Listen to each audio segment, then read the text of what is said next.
Hi friends, welcome to our channel.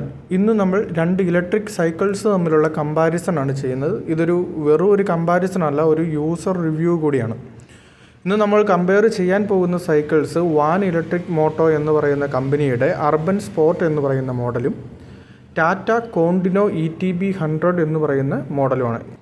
ഈ രണ്ട് cycles ഒരേ കണ്ടീഷൻസിൽ യൂസ് ചെയ്യുന്ന സൈക്കിൾസാണ്. അതുകൊണ്ട് തന്നെ നമുക്കിവിടെ ഒരു പെർഫെക്റ്റ് ഒരു കമ്പാരിസൺ നടത്താനായിട്ടുള്ളൊരു സാഹചര്യമുണ്ട്. അപ്പോൾ അത് വെച്ചിട്ട് ഇതിൻ്റെ റൈഡിങ് എങ്ങനെയാണ്, വാഹനത്തിൻ്റെ ക്വാളിറ്റി എന്താണ് എന്നുള്ളതൊക്കെ വിശദമായിട്ട് നമുക്ക് പറയാൻ കഴിയും. ഈ രണ്ട് സൈക്കിളും അലുമിനിയം അലോയ് ഫ്രെയിംസിലാണ് വന്നിരിക്കുന്നത്. രണ്ടും 48 വോൾട്ട് ബാറ്ററി പായ്ക്കോട് കൂടിയിട്ട് വന്നിട്ടുള്ള ഒരു സൈക്കിൾസാണ്. ഇതിനകത്ത് മോട്ടറിൻ്റെ കാര്യത്തിലേക്ക് വരുമ്പോഴത്തേനും രണ്ട് സൈക്കിളിലും വന്നിരിക്കുന്നത് ഈ 250 വാട്ട്സിൻ്റെ മോട്ടറാണ് വന്നിരിക്കുന്നത്. അതുകൂടാതെ തന്നെ 7 സ്പീഡ് ഷിമാനോയുടെ ഗിയർ സിസ്റ്റവും രണ്ടിലും കൊടുത്തിട്ടുണ്ട്. രണ്ട് സൈക്കിളിലും റിമൂവബിൾ ആയിട്ടുള്ള ബാറ്ററിയാണ് വന്നിരിക്കുന്നത്. അതിനകത്ത് കപ്പാസിറ്റി കൂടുതൽ വരുന്നത് വാനിൻ്റെ സൈക്കിളിലാണ്. അത് 7.5 AH ഉണ്ട്. ടാറ്റയിലേക്ക് വരുമ്പോഴത്തേനും 5 AH ബാറ്ററിയാണ് വരുന്നത്. രണ്ട് സൈക്കിൾസും നമ്മൾ ഡിസൈൻ പരമായിട്ട് നോക്കുകയാണെന്നുണ്ടെങ്കിൽ കാണാൻ നല്ല ഭംഗിയുള്ള സൈക്കിൾസാണ്.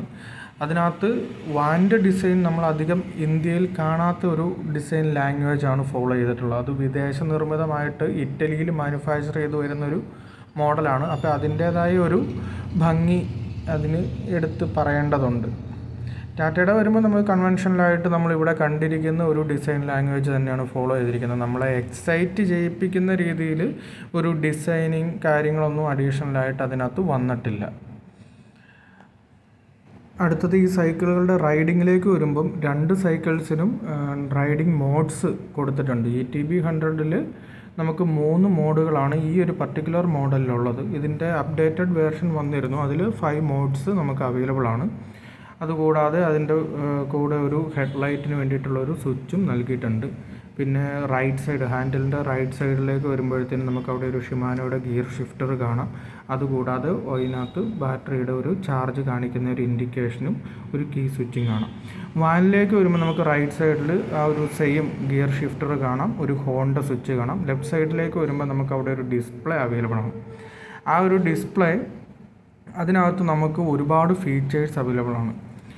എന്താണ് നമ്മുടെ മോഡ്സ് സെലക്ട് ചെയ്യാനുള്ള ബട്ടൺസ് നൽകിയിട്ടുണ്ട്. 5 മോഡ് ഡ്രൈവിങ് നമുക്ക് അവൈലബിൾ ആണ്. ബാറ്ററി പെർസെൻറ്റേജ് കാണിക്കും, ട്രിപ്പ്, ഓഡോമീറ്റർ, അതുപോലെ റൈഡ് ചെയ്ത time, average speed, top speed, അങ്ങനത്തെ ഒരുപാട് ഓപ്ഷൻസ് അതിനകത്ത് നൽകിയിട്ടുണ്ട്. ETB 100-ൽ തരാത്ത ഒരു അഡീഷണൽ ഫീച്ചറാണ് ഹോൺ. അത് നമുക്ക് വാനിൽ കിട്ടുന്നുണ്ട്. അത് വളരെ ഒരു യൂസ്ഫുൾ ആയിട്ടുള്ളൊരു ഫീച്ചറാണ്. അത് മാത്രമല്ല, നമുക്ക് ഈ ഡിസ്പ്ലേയിലെ താഴെ കാണുന്ന പ്ലസ് ബട്ടണിൽ ലോങ് പ്രസ് ചെയ്ത് കഴിഞ്ഞാൽ നമുക്ക് ഈ ഇതിൻ്റെ ഹെഡ്ലൈറ്റ് വർക്ക് ചെയ്യിപ്പിക്കാനായിട്ട് കഴിയും. അപ്പോൾ അതിനകത്തുള്ള ഏറ്റവും വലിയൊരു നല്ലൊരു കാര്യം എന്താണെന്ന് വെച്ച് കഴിഞ്ഞാൽ, ഈ വാനിൽ ഫ്രണ്ട് ഹെഡ്ലൈറ്റ് മാത്രമല്ല ഉള്ളത്, ടെയിൽ ലാമ്പും അവൈലബിൾ ആണ്. അതൊരു സേഫ്റ്റി ആസ്പെക്റ്റിൽ നമ്മൾ നോക്കുമ്പോഴത്തേനും നൈറ്റിലൊക്കെ റൈഡ് ചെയ്യുമ്പോൾ അത് വളരെ ഏറെ ഗുണം ചെയ്യുന്ന ഒരു കാര്യമാണ്. അപ്പോൾ ഈ രണ്ട് കാര്യങ്ങൾ, ഹോണ്, ബാക്കിലത്തെ ലൈറ്റ്, ഇത് രണ്ടും ETBയിൽ മിസ്സിങ് ആണ്. ഇനി അടുത്ത ഇതിൻ്റെ ആക്സിലറേറ്റർ ഭാഗത്തേക്ക് വരുമ്പം നോർമലി നമ്മൾ കണ്ടിട്ടുള്ള ഒരു രീതിയിലുള്ള ആക്സിലറേറ്റർ അല്ല വാനിൽ വരുന്നത്. ലെഫ്റ്റ് സൈഡിലായിട്ട് തമ്പ് ഉപയോഗിച്ചിട്ട് വർക്ക് ചെയ്യിപ്പിക്കുന്ന രീതിയിലാണ് അത് വരുന്നത്.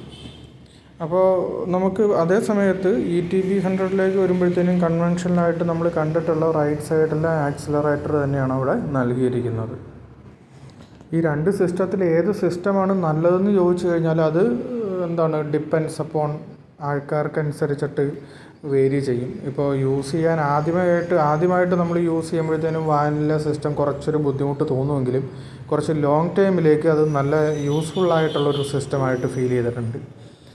സൈക്കിളിൻ്റെ മറ്റ് ഫീച്ചേഴ്സിലേക്ക് വരുമ്പോഴത്തേനും ഫ്രണ്ടിൽ സസ്പെൻഷൻ വരുന്നുണ്ട്. വാനിൽ നമുക്ക് അഡ്ജസ്റ്റബിൾ ആയിട്ടുള്ള സസ്പെൻഷനാണ് വരുന്നത്. അതുപോലെ തന്നെ പെഡൽസ് വരുന്നത് അലോയ് പെഡൽസാണ് വരുന്നത്. 2 ഡിസ്ക് ബ്രേക്കും അതുപോലെ തന്നെ ബാക്കിൽ ക്യാരിയറും വാനിലേക്ക് വരുമ്പോൾ വരുന്നുണ്ട്. അതുപോലെ തന്നെ ഇൻബിൽട്ട് ആയിട്ടുള്ള മഡ് ഗാർഡ്സ് വാനിൽ അവൈലബിൾ ആണ്. അതേ സമയത്ത് ETB 100-ലേക്ക് വരുമ്പോൾ ഫ്രണ്ടിൽ സസ്പെൻഷൻ വരുന്നുണ്ടെങ്കിലും അത് അഡ്ജസ്റ്റബിൾ ആയിട്ടുള്ളൊരു സസ്പെൻഷനും മറ്റും അല്ല വരുന്നത്. അതുപോലെ തന്നെ മഡ് ഗാർഡ് നമ്മൾ അഡീഷണൽ വെച്ചതാണ്. അലോയ് പെഡൽസ് വരുന്നുണ്ട്.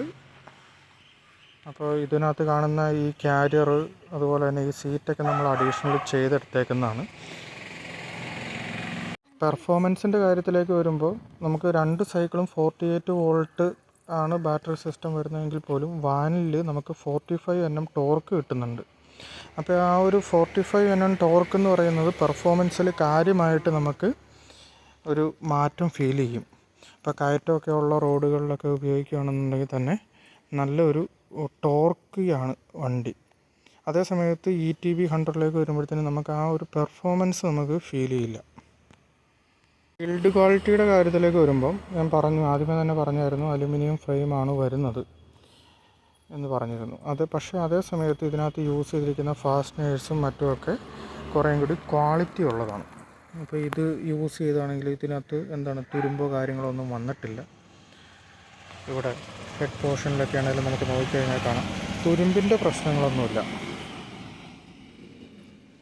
അതേ സമയത്ത് ETB 100ലേക്ക് വരുമ്പോൾ തുരുമ്പിൻ്റെ പ്രശ്നം കാര്യമായിട്ട് നമുക്ക് ഫാസ്റ്റനേഴ്സിലൊക്കെ ആ ഒരു ക്വാളിറ്റി കുറവ് നമുക്ക് എടുത്തറിയാൻ പറ്റുന്നുണ്ട്. അവിടെയൊക്കെ നോക്കിക്കഴിഞ്ഞാൽ അത് മനസ്സിലാകും. 2 വണ്ടികളും ഏകദേശം ഒരേ കണ്ടീഷനിൽ തന്നെ യൂസ് ചെയ്യുന്ന വണ്ടികളാണ്. അതുകൊണ്ട് തന്നെയാണ് നമുക്കതൊന്ന് കമ്പയർ ചെയ്യാനായിട്ട് പറ്റുന്നത്. അതുപോലെ തന്നെ ചെയിനിൻ്റെ ക്വാളിറ്റി ആണെങ്കിൽ പോലും കൂടുതൽ തുരുമ്പും കാര്യങ്ങളൊക്കെ ETB 100ലെ ചെയിനിൽ വരുന്നുണ്ട്. വാനിലെ ചെയിനിലേക്ക് അത്രയും ഒരു ഇഷ്യൂ ഒന്നും കാണുന്നില്ല. ഏറ്റവും വലിയൊരു അഡ്വാൻറ്റേജ് വരുന്നതെന്ന് പറഞ്ഞു കഴിഞ്ഞാൽ അത് ഹൈറ്റ് ആണ്. അതിൻ്റെ ഏറ്റവും വലിയൊരു അഡ്വാൻറ്റേജ് നമുക്ക് തീരെ ഹൈറ്റ് കുറഞ്ഞവർക്കും ഹൈറ്റ് നല്ല രീതിയിലുള്ളവർക്കും ഒരേ രീതിയിൽ യൂസ് ചെയ്യാൻ പറ്റുന്നൊരു സൈക്കിളാണ് വാനിൻ്റെ അർബൻ സ്പോട്ട് എന്ന് പറയുന്ന മോഡൽ.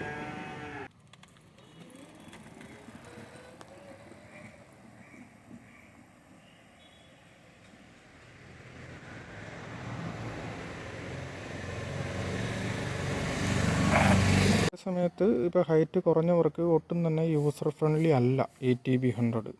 നിങ്ങൾക്കിപ്പോൾ ഈ വീഡിയോ കാണുമ്പോൾ തന്നെ മനസ്സിലാവും അതിൻ്റെ ആ ഒരു ഹൈറ്റ് ഡിഫറൻസ് എന്താണെന്നുള്ളത്. മറ്റേ വാനിലേക്ക് വരുമ്പോഴത്തേനും അതിൻ്റെ ഹൈറ്റ് സാഡിൽ നല്ല രീതിയിൽ അഡ്ജസ്റ്റബിൾ ആണ്. അതുകൊണ്ട് തന്നെ ഇപ്പോൾ തീരെ പൊക്കം കുറഞ്ഞ ഒരു 5 അടി പൊക്കം ഉള്ളവർക്കും 6 അടിക്ക് മുകളിൽ പൊക്കം ഉള്ളവർക്കും ഒരേപോലെ കൊണ്ടു നടക്കാം. ETB 100ൻ്റെ പെർഫോമൻസിനെ കുറിച്ച് പറയുമ്പോൾ മറ്റ് ബ്രാൻഡുകളുടെ ഇപ്പോൾ ഹീറോയുടെ ആണെങ്കിലും മറ്റ് ലോക്കൽ ബ്രാൻഡ്സിൻ്റെയൊക്കെ സൈക്കിൾസുമായിട്ട് കമ്പയർ ചെയ്യുമ്പോൾ അതിനേക്കാളും നല്ലൊരു പെർഫോമൻസ് ETB 100 തരുന്നുണ്ട്. പക്ഷേ എന്നിരുന്നാലും വാനുമായിട്ട് കമ്പയർ ചെയ്യുമ്പോഴാണ് അവിടെ പ്രശ്നം. ഇതിൻ്റെ ഏറ്റവും പവർ കൂടിയ മോഡൽ നമ്മൾ യൂസ് ചെയ്യുമ്പോൾ നമുക്ക് കിട്ടുന്ന ഒരു പെർഫോമൻസ് വാനിൻ്റെ ഒരു 3rd സ്റ്റേജിൽ തന്നെ നമുക്ക് കിട്ടുന്നുണ്ട്.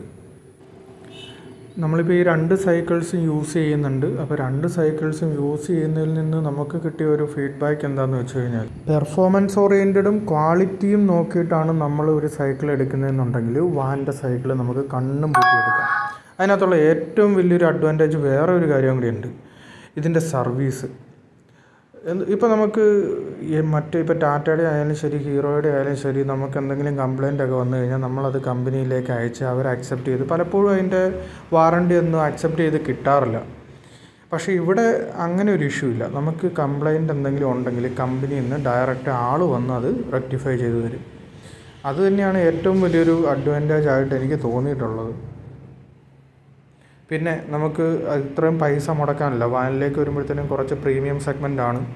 അപ്പോൾ നമുക്ക് കുറച്ച് മറ്റു ബ്രാൻഡുകളുടെ സൈക്കിളിനകലും കുറച്ചും കൂടി എമൗണ്ട് നമുക്കത് കൊടുക്കേണ്ടി വരും. അപ്പോൾ അത്രയും പൈസയൊന്നും കൊടുക്കാനില്ല.